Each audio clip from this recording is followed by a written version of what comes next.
సంతోషంగా ఉన్నారా లేదా, ఎంత బాగుపడిపోయారో ఒకసారి చప్పట్లు కొట్టండి అన్నాడు.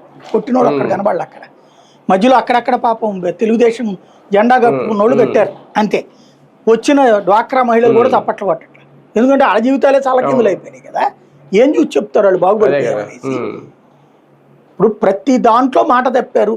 1500 రూపాయలు లెక్కేసుకుంటే రెండేళ్లలో ఒక్కొక్కరికి 18,000 అంటే ఇంట్లో 2 మహిళలు ఉంటారు కదా, 36,000 పోయినట్టేగా. అట్లాగే ఆ వీళ్ళకి ఇచ్చేటటువంటి సరే పోనీ 2 ఏడాది ఇచ్చారు కాబట్టి తల్లికి వందనం అనేది పక్కన పెడదాం. ఈ 50 ఏళ్ళ పెన్షన్ కనుక ఇచ్చుంటే 60 ఏళ్ళు వచ్చినటువంటి వాడికి పోనీ ఇచ్చినా సరే 50 ఏళ్ళకి తీసేద్దాం. 60 ఏళ్ళ వాళ్ళకి పెన్షన్ వచ్చినా సరే 4,000 రూపాయలు చెప్పుకుని 12 నెలలకి 48,000 కదా, అంటే 96,000 నష్టపోయినట్టే కదా. అది ఎవరిస్తారు మళ్ళీ డబ్బులు తర్వాత ఏమైనా ఇస్తారా? ఎవరు కదా. అది హక్కు కదా. నువ్వే చెప్తావు కదా జగన్ టైంలో డబ్బ సొమ్ము ఇస్తున్నాడు ఏంటి హక్కు కదా అన్నాడు కదా. ఇప్పుడు ఏమైపోయింది? అది సమస్య. అదే ప్రశ్నిస్తే అదే ఆన్సర్ ఉండదేమో వీళ్ళ దగ్గర చెప్పడానికి. వీళ్ళు రోడ్డు మీద నాకు తెలిసి ఏం లేదండి, ఆ సందులో రోడ్డు మీద నుంచుంటారు, మీటింగ్ పెడతారు.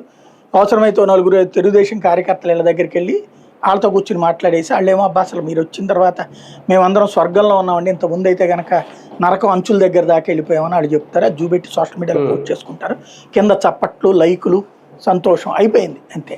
మనం ఒక భ్రమల